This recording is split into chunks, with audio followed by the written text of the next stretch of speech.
அன்பான கடவுளர் டிவி நேயர்களுக்கு ஹரிஹர் சர்மாவின் பணிவான நமஸ்காரங்கள். சனி பகவானை பொறுத்தளவுக்கு ரிட்ராகேஷன், அதாவது வக்ர நிலை அடைகிறது.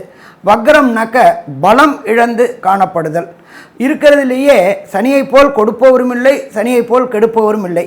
அப்போ சனி கொடுப்பதை யாராலும் தடுக்கவும் முடியாது, சனி கெடுப்பதை யாராலும் தடுக்கவும் முடியாது. அதே போல் சனி பகவானை பொறுத்தளவுக்கு எல்லாருமே ஜோதிட சாஸ்திரத்தை சொல்லுவாங்க, சனி பார்த்த இடம் பாழ் அப்படின்னு சொல்லுவாங்க, சனி நின்ற இடமும் பாழ் அப்படிம்பாங்க. அப்போ இந்த காலகட்டங்களில் கும்பத்தில் இருந்து சனி பகவான் சதய நட்சத்திரம் 3ஆம் பாதத்தில் இருந்து வக்ர நிவர்த்தி அடையக்கூடிய சதய நட்சத்திரம் 1ஆம் பாதம் வரலும் என்னென்ன நற்பலன்களையும் என்னென்ன கெடுபலன்களையும் தருவார் அப்படின்றத ஒவ்வொரு ராசிக்கா பார்ப்போமா? அன்பான ரிஷபராசி அன்பர்களே, உங்களுக்கு இந்த சனி வக்ர பயிற்சி என்னென்ன நற்பலன்களை கொடுக்க போகுது அப்படின்னு பார்ப்போமா? சனி பகவானை பொறுத்தளவுக்கு உங்களுடைய ஜீவனஸ்தானமான 10ஆம் இடத்துல சனி பகவான் வந்திருக்கார். 10ஆம் இடத்துல ஒரு பாவியாவது இருக்கணும் அப்படின்றது தான் ஜோதிட சாஸ்திரம் சொல்லுது.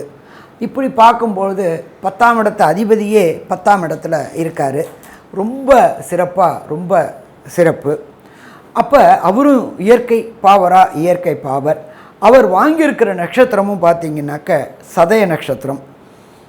அவர் பலம் இழக்கிறார். எப்போதுமே நல்லவர் நல்ல இடத்துலையும் கெட்ட கிரகங்கள் கெட்ட இடத்துலையும் இருக்கிறது தான் சிறப்பு அப்படின்போம். கெட்டவர் கெட்டிடும் கிட்டிடுமாம் ராஜயோகம். நல்லவர் நல்ல இடத்துல இருந்தால் அள்ளி தருவாங்க. கெட்டவங்க கெட்ட இடமான 3, 6, 8, 12 மறைவு ஸ்தானங்களில் இருந்தால் அள்ளி கொடுப்பாங்க. சனி பகவானுக்கு வசந்த இடம் அப்படிங்கிறது 2ஆம் இடம், 11ஆம் இடம். இப்போ இவர் 10ஆம் இடமான ஜீவனஸ்தானத்தில் இருக்கார். சரி, ஜீவனஸ்தானத்தில் இருந்தாலும் அவர் வக்ரம் ஆயிட்டார். வக்ரம் அப்படின்னாக்க பலம் இழக்கக்கூடியவர்.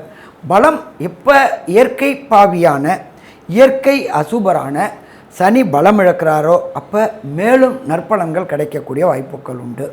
இதை தவிர சனி பகவான் வாங்கியிருக்கிற நட்சத்திரம் இன்னொரு இயற்கை பாவரான ராகுவுடைய நட்சத்திரத்தை வாங்கியிருக்காரு.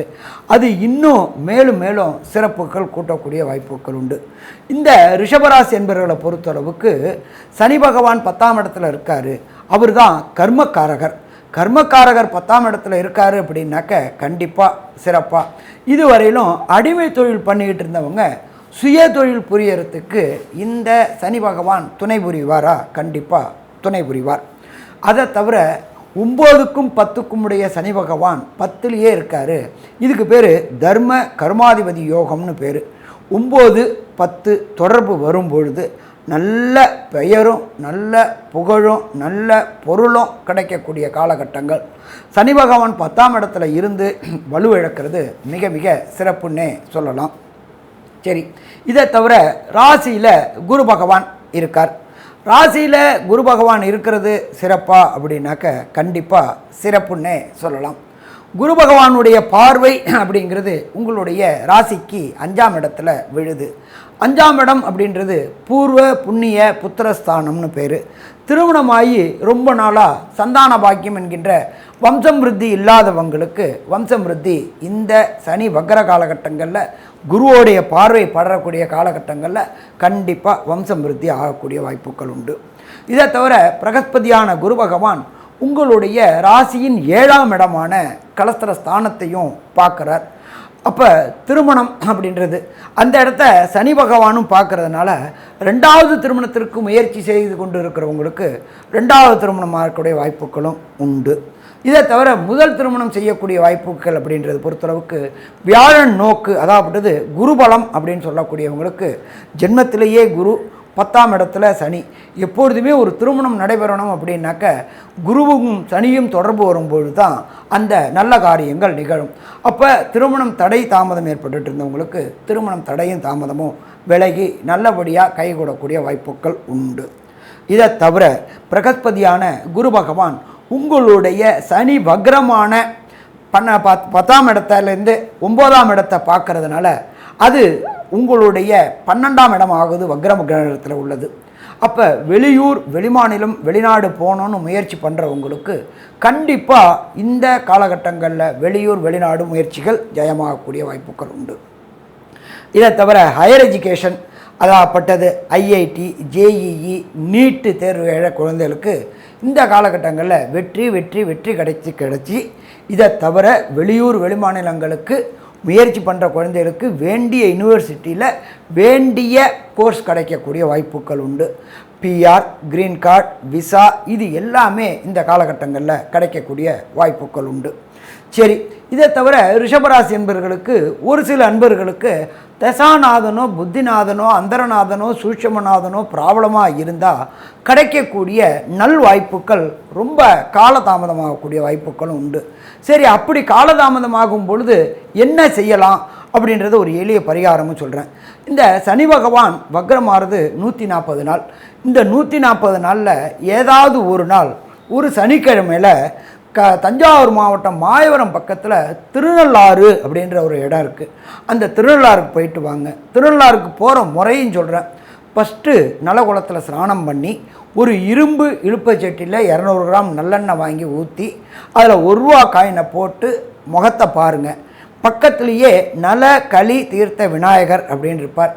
அவர்கிட்ட அந்த நல்லெண்ணெய் சட்டியை கொடுத்துட்டு அங்கே உள்ள விநாயகர்கிட்ட வேண்டுங்க, இந்த வக்ரத்தினால் ஏற்படுகின்ற தொந்தரவுகள் எனக்கு விலகணும், தசாநாதன் புத்திநாதனால் ஏற்படுகின்ற பிரச்சனைகளும் விலகணும்னு பிரார்த்தனை பண்ணிவிட்டு ஒரு விடலைக்காய் அதாவது சதுர்த்தங்காய் உடைச்சிட்டு நேராக வாங்க. ஃபஸ்ட்டு திருநள்ளாறில் சனீஸ்வர பகவானில் உள்ள தாயாரை பார்க்கணும், ஒரு அர்ச்சனை, எம்பெருமான் ஈஸ்வரனுக்கு ஒரு அர்ச்சனை. இதை முடிச்சுட்டு அந்த இடத்துல தான் சனீஸ்வர பகவானுக்கு தனி சன்னிதானம் இருக்குது. அந்த சனீஸ்வர பகவானுக்கு ஒரு அபிஷேகம் பண்ணி முடிச்சுட்டு ஒரு 11 எல் தீபம் போட்டுட்டு நேராக வெளியில் வாங்க. நீங்கள் சாப்பிட்டுட்டு ஒரு 11 பொட்டலை சாப்பாடு வாங்கி கைகால் ஊனம் உள்ளவங்க, அது ஏன் சாமி கைகால் ஊனம் உள்ளவங்க, சனீஸ்வர பகவானை பொறுத்தளவுக்கு மந்தக்காரகன், அவருக்கு கால் ஊனமானது, அதனால் கைகால் ஊனமானவங்களுக்கு தானம் பண்ணிவிட்டு வீடு திருநள்ளாறு வீடு இது போயிட்டு வந்தீங்க அப்படின்னு சொன்னாக்க இந்த சனி பகவானால் வரக்கூடிய பிரச்சனைகள் விலகும். ரிஷபராசிக்கு 3ஆம் இடத்தையும் 6ஆம் இடத்தையும் 11ஆம் இடத்தையும் பார்க்கிறார். இந்த 3 பார்வைகள் தான் விசேஷம் சொல்லப்படுது. அவர் இருக்கிற இடம் பார்க்க அது மாறல, அதே தான் இருக்குது.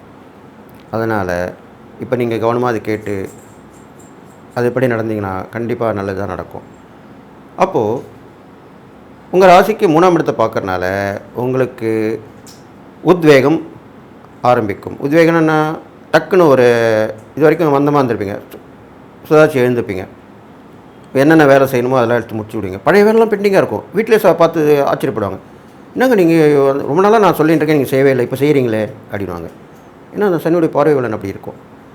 அப்போ கண்டிப்பாக நீங்கள் அதை எடுத்து செஞ்சுருங்க. பழைய வேலைலாம் முடிச்சு கொடுத்துருவீங்க. பெண்டிங்காக ஒர்க் எல்லாமே முடிச்சுருங்க. அது ஆஃபீஸில் இருந்தாலும் சரி, வீடாக இருந்தாலும் சரி, இதெல்லாம் முடிச்சு கொடுத்துருவீங்க. துணிஞ்சு தைரியமாக இருப்பீங்க, எதிர்த்து போராடுவீங்க. ஏதோ ஒரு சின்ன பிரச்சனை கூட அது எப்படி அப்படின்னு சொல்லி கேட்பீங்க, எதிர்த்து கேட்பீங்க. உங்கள் சுதந்திரத்தை விட்டு கொடுக்க மாட்டீங்க, உங்கள் உரிமையை விட்டு கொடுக்க மாட்டீங்க. இது மாதிரிலாம் நடப்பீங்க. இது மாதிரி தான் நடக்க போகுது உங்கள் ராசிக்கு. அடுத்ததாக உங்களுடைய உறவு சம்மந்தப்பட்ட நட்பு சம்மந்தப்பட்ட வகையில் சகோதரமாக உள்ளவங்க கண்டிப்பாக உங்களுக்கு உதவி பண்ணுவார்கள். நீங்களும் அவங்களுக்கு உதவி பண்ணுவீங்க, அவங்களும் உங்களுக்கு உதவி பண்ணுவாங்க. தக்க சமயத்தில் அந்த உதவி கிடைக்கும். இதெல்லாம் நல்லதாக நடக்கும். இது இல்லாமல் வண்டி வாகனங்கள் போகும்போது விபத்து ஏற்பட வாய்ப்பு இருக்குது. இப்போ பார்க்குறாரு இல்லையா பார்வை, அதனால் அப்போது கொஞ்சம் ஜாக்கிரதையாக இருக்கணும், பாதுகாப்பாக செல்லணும், பாதுகாப்பாக வரணும். ஹெல்மெட் போட்டுக்கலாம். அது இல்லாமல் கோயிலுக்கு போயிட்டு போகலாம், இதெல்லாம் செய்யணும். வழிபாடு பண்ணலாம். முன்னமே சொன்ன மாதிரி அந்த இறை தெய்வங்கள், உங்களுக்கு எந்த பிடிச்ச தெய்வம், குலதெய்வம், இஷ்ட தெய்வம், அப்படி மந்திரங்களை சொல்லிட்டு போகலாம், மனசுக்குள்ளேயே சொல்லிட்டு போகலாம். இதெல்லாம் பண்ணிட்டு போகணும். வண்டி வாகனம் போகும்போது நான் சொல்லியிருக்க மாதிரி ஹெட்செட் இருந்தால் அதில் இறை பாடல்கள் அது மாதிரி பாட்டு போட்டு கேட்கலாம். அது இல்லாமல் மானசீகமாக சொல்லிட்டு போகலாம், ஜபம் சொல்லலாம், மந்திர வழிகள் சொல்லலாம், மூல மந்திரங்கள் சொல்லலாம், காயத்ரி சொல்லலாம், அது மாதிரிலாம் சொல்லிட்டு போகலாம். இதெல்லாம் வண்டியில் போகும்போது சொல்லிட்டு போனால் நம்மளுக்கு பாதுகாப்பு இன்னும் அதிகரிக்க காணப்படும். கண்டிப்பாக இறை சக்தி நம்மளை பாதுகாக்கும். சொல்கிறோம்ல, கிட்ட வந்து ஆனால் ஒன்று தப்பிச்சிட்டேன் அப்படின்வோம், அது மாதிரி தான் நடக்கும். அதனால் அது உள்ள காலகட்டமாக இருக்கிறனால நீங்கள் அந்த மாதிரி செயல்படணும். அடுத்ததாக பார்த்திங்கன்னா உங்களுடைய 6ஆம் இடத்தையும் பார்க்கறனால கடன் நிவர்த்தி ஆகும். கண்டிப்பாக கடன் நிவர்த்தி ஆகும். ஒரு கடன் வாங்கி இன்னொரு கடன் அடைப்பீங்க. முழுசாக அடையாது, ஆனால் ஒரு கடன் வாங்கி இன்னொரு கடன் அடைப்பீங்க. அது இல்லாமல் அந்த கடன் கேட்டதில் ஒன்றே கிடச்சிரும். அதுக்கு உண்டான தேவையான விஷயங்கள் எல்லாமே வந்து உங்களுக்கு செய்வாங்க, உதவி பண்ணுவாங்க, எல்லாமே செய்வாங்க. இது நடக்கும். அடுத்ததாக பஞ்சாயத்து வழக்குகள் அப்படி இருந்ததுன்னா அதுவும் வந்து நல்ல விஷயமாக மாறும். கொஞ்சம் சுணக்கமாக போயின்னு இருக்கும், லேட்டாக தாமதமாக இருக்கும், அது கொஞ்சம் விரைவுபடுத்தப்படும். அடிக்கடி கொஞ்சம் டேட் மாறும், வந்து பார்க்க சொல்லுவாங்க. இன்னும் தெரியலப்பா, இந்த கேஸ் நான் சீக்கிரம் முடிக்கணும்னு நினைக்கிறேன் அப்படின்னு சொல்லி வக்கீலே சொல்லுவார். இது மாதிரிலாம் நடக்கும். அது மாதிரி நடக்கும். அதன் பிறகு பார்த்தீங்கன்னா உங்களுடைய உடல்நிலையெல்லாம் மேம்படும். நல்லா டாக்டர் வேறு மாற்றுவீங்க. இது வரைக்கும் இல்லை மாத்திரை மருந்து வேறு சாப்பிட்டுன்னே இருப்பீங்க. இது சரியில்லையே, உடம்பு ஒத்துக்கலையே. சில பேருக்குலாம் பார்த்தீங்கன்னா தொடர்ந்து மாத்திரை மருந்து சாப்பிட்டு வந்தாக்கா உடம்புல அனிமிக் ஆகிடும். அனிமிக்குன்னா அந்த நோய் எதிர்ப்பு சக்தி குறைஞ்சிரும். அந்த மாத்திரையோட வீரியம் அதிகமாகி அந்த மாத்திரை வேலை செய்யாது. அப்போ டாக்டர்கிட்ட போனீங்கன்னா அப்படின்னு வர பார்த்துட்டு வேறு மாத்திரை எழுதி கொடுப்பார், மருந்து மாத்திரை வேறு எழுதி கொடுப்பார். இது தொடர்ந்து சாப்பிட்றவங்க சொல்கிறேன். அப்போது அது மாதிரி கூட உங்களுக்கு மருந்து மாத்திரைகள் வேறு மாற்றி கொடுப்பாங்க. அது மாதிரி நடக்கும். இதெல்லாமே நடக்கும். அடுத்ததாக உங்கள் 11 இடத்த அந்த சனி பகவான் வக்ர நிலையிலேருந்து பார்க்கறனால இது நல்ல பார்வைன்னு சொல்லப்பட்டிருக்கு. அப்போது 14ஆம் இடத்துல இருந்தாலும் பார்த்தாலும் உங்களுக்கு நல்லது தான் நடக்கும். அது உங்கள் ரிஷபராசிக்கு இறை வழிபாடு ரொம்ப உகந்ததாக சொல்லப்படுது. இறை வழிபாடு வந்த போது பெருமாள் கோயிலில் சனிக்கிழமையில் பெருமாள் கோயில் போகலாம். அவருக்கு துளசி மாலை சாத்தி அவருக்கு நெய் விளக்கு, எப்பவுமே பெருமாளுக்கெல்லாம் நெய் விளக்கு தான் போடணும். நெய் விளக்கு போடணும். நெய் விளக்கு போட்டுட்டு அவர் வணங்கி சுற்றி வந்து 11 சுற்றி வரணும். சுற்ற முடிஞ்சுன்னா 11 சுற்றி வரலாம். மாலை வேளையில் சனி கிரகத்துக்கு சனீஸ்வரன் கோயில் இன்னைக்கு கிரகம் நவகிரகத்தில் சனீஸ் பகவான் இருக்கார். அங்கே போயிட்டு அவருக்கு 11 எல் தீபம் கண்டிப்பாக போட்டுருக்கணும். கண்டிப்பாக போட்டுட்டு அங்கேயும் நீங்கள் அந்த கோயிலை சுற்றி வரலாம். மூலவர் வந்து சிவனாக இருக்கலாம், அம்பாலாக இருக்கலாம், முருகராக இருக்கலாம், விநாயகர் இருக்கலாம். அவங்கள வணங்கி அவங்களுக்கு ஒரு அர்ச்சனை பண்ணிவிட்டு சனீஸ்வரனுக்கு பண்ணிவிட்டு வெளியே வரும்போது உடல் ஊனமுற்றவர்களுக்கு கை கால் முடமாக இருக்கிறவங்க அதில் வந்து கால் முடமாக இருக்கிறது ரொம்ப விஷயம் சொல்லப்படுது. இது மாதிரி பண்ணிட்டு வரலாம். அவங்களுக்கு வந்து தான தர்மங்கள் இது மாதிரிலாம் பண்ணிட்டு வரலாம். அப்படி பண்ணும்போது பெரும்பாலும் காசு சாப்பாடு தான் வாங்கி கொடுக்கணும். இதுங்க கண்டிப்பாக உடை வாங்கி கொடுக்கணும். உடைனா அது தச்சதாக இருக்கலாம், தைக்காததாக இருக்கலாம். ஆண்களாக இருந்தால் வேட்டி, பெண்களாக இருந்தால் புடவை, இல்லைனா தச்ச உடையை கூட வாங்கி கொடுக்கலாம். அது வந்து கருமை கருநீளம் இது கலந்த மாதிரி இருக்கணும். ஃபுல்லாகவே இருக்கணும்னு அவசியம் இல்லை. இது கலந்த மாதிரி கூட இருக்கலாம். இது மாதிரி உடை தானம் பண்ணுறது அவ்வளோ விசேஷமாக சொல்லப்படுது. ரிஷப ராசிக்குண்டான சனி பகவானுடைய வக்ர பயிற்சி பலன்களை பற்றி பார்க்கலாம். இது உங்களுடைய ராசி. உங்களுடைய ராசியிலே குரு பகவான் இருக்கிறார். இப்ப ரிஷப ராசியை பொறுத்த வரைக்கும் பாத்தீங்கன்னா 10ஆம் இடம் அப்படின்னு சொல்லக்கூடிய கர்மஸ்தானத்துல சனி பகவான் இருக்கிறார். பொதுவா கர்மஸ்தானம் அப்படின்னாலும் அது தொழில் ஸ்தானம்னு சொல்றோம். அப்ப அந்த இடத்துல சனி இருக்கும் பொழுது தொழில் வளர்ச்சி, உங்களுக்கு உண்டான தொழில் என்ன, தொழிலை எப்படி ஹேண்டில் பண்ணணும், ஒரு தொழிலை விட்டு தொழில் மாற்றக்கூடிய ஒரு சூழ்நிலைகள் இதெல்லாமே கொடுத்திருப்பார். இப்போ வக்ரமாகிறார். அப்போ வக்ரமாகும் பொழுது இது ரெண்டா பிரிக்கணும். ஒன்னா சனி வக்ரமான ஜாதகம், இன்னொன்னு சனி வக்ரம் இல்லாத ஜாதகம். உங்களுக்கு சனி வக்ரமா இருக்குதான்னு பாருங்க. அப்போ சனி வக்ரமாக இருந்தால் இந்த காலகட்டங்கள்ல பாத்துட்டீங்கன்னா மிகப்பெரிய தொழில் வளர்ச்சியை கொடுத்து விடுவார். அதே போல நல்ல லாபங்களை கொடுக்கக்கூடிய ஒரு அமைப்பை ஏற்படுத்தி கொடுத்து விடும். நிறைய தான தர்மங்கள், கோவில் வழிபாடு, ஆன்மீக செலவுகள், அன்னதானம், இது போல நிறைய விஷயங்கள் செய்யக்கூடிய ஒரு அமைப்பையும் நிச்சயமாக ஏற்படுத்தி கொடுத்து விடும். அதே போல பாருங்க, அடுத்தது அப்படியே 9ஆம் வீட்டுக்கு என்ட்ரி ஆவார். அப்போ 9ஆம் வீட்டுக்கு என்ட்ரி ஆகிறது 9ஆம் இடம் அப்படிங்கிறது தந்தை ஸ்தானம் சொல்றோம். அப்போ தந்தைக்கும் உங்களுக்கும் முதல்ல கருத்து வேறுபாடுகள் இருந்துட்டு இருக்கும். சனி வக்கரமாக இருந்தால் நிச்சயமாக ரிஷபராசிக்காரர்களுக்கு தந்தைக்கும் உங்களுக்கும் கருத்து வேறுபாடுகள் உண்டு. அப்ப அந்த கருத்து வேறுபாடுகள் எல்லாம் விலகும். உயர்கல்வி படிக்கக்கூடிய ஒரு அமைப்பை நிச்சயமாக ஏற்படுத்தி கொடுப்பார். அது மட்டும் இல்லாம பாருங்க, சனி இங்க இருந்து 11ஆம் இடத்தில் இருக்கக்கூடிய ராகுவை பார்க்கறதுனால மிகப்பெரிய லாபத்தையும் அதாவது ஒரு லாட்ரி பண்றீங்க, ஒரு ஷேர் மார்க்கெட், இது போல ஏதாவது விஷயத்துல நீங்க பண்ணிட்டு இருந்தீங்கன்னா இதுல ஒரு மிகப்பெரிய ஒரு ஜாக்பாட்டையும் ஏற்படுத்தி கொடுத்து விடுவார். 9ஆம் இடம் அப்படின்னு பாத்துட்டீங்கன்னா பூர்வீக சொத்தை சொல்லக்கூடிய ஒரு அமைப்பு. அப்ப பூர்வீக சொத்தெல்லாம் பிரச்சனையா இருக்குது, அப்பா சொத்து தரமாட்டேங்கிறாரு, அல்லது பூர்வீக ஊரை விட்டு வெளியே போலான் இருக்கோம் அப்படின்னு நினைச்சீங்கன்னா இந்த காலகட்டங்கள்ல இந்த மாதிரி விஷயங்களை நீங்க மூவ் பண்ணீங்கன்னா கண்டிப்பாக நடப்பதற்குண்டான வாய்ப்புகள் உண்டு. ஏதாவது ஒரு வழிவகையில நிச்சயமாக ஒரு 3வது மனிதர் மூலமாக இந்த சனி பகவான் உங்களுக்கு இந்த காலகட்டங்கள்ல இந்த சொத்து சார்ந்த பிரச்சனைகளுக்கு ஒரு நிவர்த்தியை ஏற்படுத்தி கொடுத்து விடுவார். 9ஆம் இடம் அப்படிங்கிறது கோவில் கட்டுமான பணி, அதே போல உங்களுடைய குரு, அதே போல உங்களுடைய குருவினுடைய செயல்கள், நல்ல குரு அமைவது, இதெல்லாமே 9 தான். இது எல்லாமே உங்களுக்கு கிடைக்காம இருக்குதுன்னா சனி வக்ரமான ஜாதகர்களுக்கு இதெல்லாமே கிடைக்கும். அடுத்தது சனி வக்ரம் இல்லாத ஜாதகர்களுக்கு நீங்க பெரியதாக எதுவும் இன்வெஸ்ட்மெண்ட் பண்ண வேண்டாம். தொழில் சார்ந்த விஷயங்கள்ல என்ன போகுதோ அது கண்டிப்பாக ஒரு நல்ல விஷயமா தான் இருக்கும் அப்படிங்கறத மனசுல தெரிஞ்சுக்கிட்டு நீங்க என்ன இருக்கோ அதை கொண்டு போனீங்கனாலே போதும். சொந்த தொழில் பண்ணிட்டு இருந்தாலும் சரி, நீங்க வேலைக்கு போயிட்டு இருந்தீங்கனாலும் சரி, இந்த காலகட்டங்கள்ல கொஞ்சம் பிரச்சனைகள் நீங்க சந்திச்சீங்கன்னா ஒரு 5 மாத காலங்கள் தான், ஒரு 4 மாத காலத்துல இந்த பிரச்சனைகள் சரியாயிரும் அப்படின்னு நினைச்சுக்கிட்டு என்ன இருக்குதோ அதை வச்சு மூவ் பண்ணீங்கன்னா பெரிய அளவுக்கு இந்த சனி பகவான் பிரச்சனைகளை கொடுப்பது இல்லை. அதே போல பூர்வீகம் சார்ந்த சொத்துக்கள் இதெல்லாமே இப்ப மூவ் பண்ணாதீங்க. பண்ணுனீங்கன்னா பின்னாடி அடி உங்களுக்கு தான் விழப்போகுது. தந்தை சார்ந்த சொத்துக்கள், உயர்கல்வி சார்ந்த படிப்புகள், அதே போல உங்களுக்கு நல்ல குரு அமைவது, இதெல்லாமே கொஞ்சம் யோசிச்சு சிந்திச்சு செயலாற்ற வேண்டும். 9ஆம் இடம் அப்படிங்கிறது கோவில் கட்டுமான பணி, இதற்கெல்லாம் நீங்க உதவி செய்யும் பொழுது இந்த சனி பகவானுடைய வக்ரத்தில் இருக்கக்கூடிய ஒரு பார்வை உங்களுக்கு குறைந்து நல்ல பலனாக கிடைக்கும் அப்படிங்கறதுல மாற்றம் இல்ல. அடுத்தது பாருங்க, சனி பகவான் இங்கதான் இருப்பார். இந்த 2 இடத்தில் இருந்தாலும் கூட சனி வக்ரமான ஜாதகர்களுக்கும் வக்ரம் ஆகாத ஜாதகர்களுக்கும் சனி இந்த ஸ்டார் போட்டிருக்கக்கூடிய கட்டத்தில் எந்த கிரகங்கள் இருந்தாலும் அதனுடைய பாதிப்பையும் அதனுடைய நன்மைகளையும் நிச்சயமாக கொடுப்பார். ஒரு பாதிப்புக்கு அப்புறம் தான் சனி பகவான் நன்மை, ஒரு அனுபவத்துக்கு அப்புறம் தான் ஒரு யோகத்தை கொடுக்கக்கூடிய தன்மை இந்த சனி பகவானுக்கு உண்டு. இப்ப பொதுவா இந்த கட்டத்தை பார்க்கறதுனால அதற்கு உண்டான பலன் என்னன்னு நான் சொல்றேன். இப்ப பாருங்க, ரிஷபராசிக்கு உங்களுக்கு 3ஆம் இடத்தை பார்க்கிறார். அப்போ சகோதரர்களுக்கும் உங்களுக்கும் ஒரு ஒற்றுமை குறைவு, தைரியம் கொஞ்சம் குறையிறது. அதே போல 4ஆம் இடத்தை பார்க்கறதுனால வீடு மனை சொத்து சுகங்கள் சார்ந்த பிரச்சனைகளை கொடுக்கறது, கொஞ்சம் ஆரோக்கியத்துல கொஞ்சம் பிரச்சனைகள் கொடுக்கறது, அம்மாக்கு ஏதாவது உடல்நிலையில பிரச்சனை கொடுக்கறது, இதெல்லாமே வரும். அதே போல ரிஷபராசிக்கு அடுத்தது பாருங்க 7ஆம் இடத்தை பார்க்கிறார்.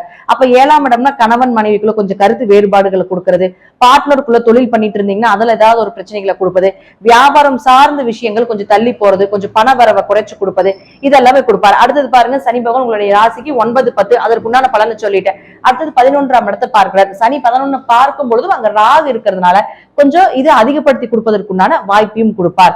அடுத்து 12ஆம் இடத்தையும் தொடர்பு கொள்கிறார். அப்போ கொஞ்சம் விரைய செலவுகளும் கொஞ்சம் மருத்துவ செலவுகளும் வெளிநாடு போயிட்டு வர்றதுக்குண்டான ஒரு சின்ன சின்ன தடை தாமதத்தையும் நிச்சயமாக இந்த சனி பயிற்சி மூலமாக இந்த ரிஷபராசிக்காரர்களுக்கு ஏற்படும் அப்படிங்கறதுல மாற்று கருத்தே இல்லை. இப்போ அதற்கு என்ன பரிகாரம் பண்ணலாம் அப்படிங்கறதை நம்ம பார்க்கலாம். திருநள்ளாறு சென்று வருவது, குச்சனூர் சனி பகவானை வழிபாடு செய்வது, ஊனமுற்றோர்களுக்கு உதவி செய்வது, சனி பகவான் அப்படின்னா வயதானவர்கள் சொல்றோம், வயதானவர்களுக்கு உதவி செய்வது, அதே போல தாய் தந்தையர் காலத்துல அவங்களுக்கு உதவியா இருப்பது, இது போல செயல்களை செய்யும் பொழுது சனி பகவானுடைய தாக்கங்கள் குறையும். இதுவரை கேட்ட நேயர்களுக்கு ஹரிஹர சர்மாவின் பணிவான நமஸ்காரங்கள். கடவுள் அருள் டிவியை பார்த்தமைக்கு நன்றிகள். மேலும் இது போன்ற தகவல்களை தெரிந்து கொள்ள கடவுள் அருள் டிவியை சப்ஸ்கிரைப் செய்யுங்கள். மறக்காமல் பெல் ஐக்கானை கிளிக் செய்யுங்கள்.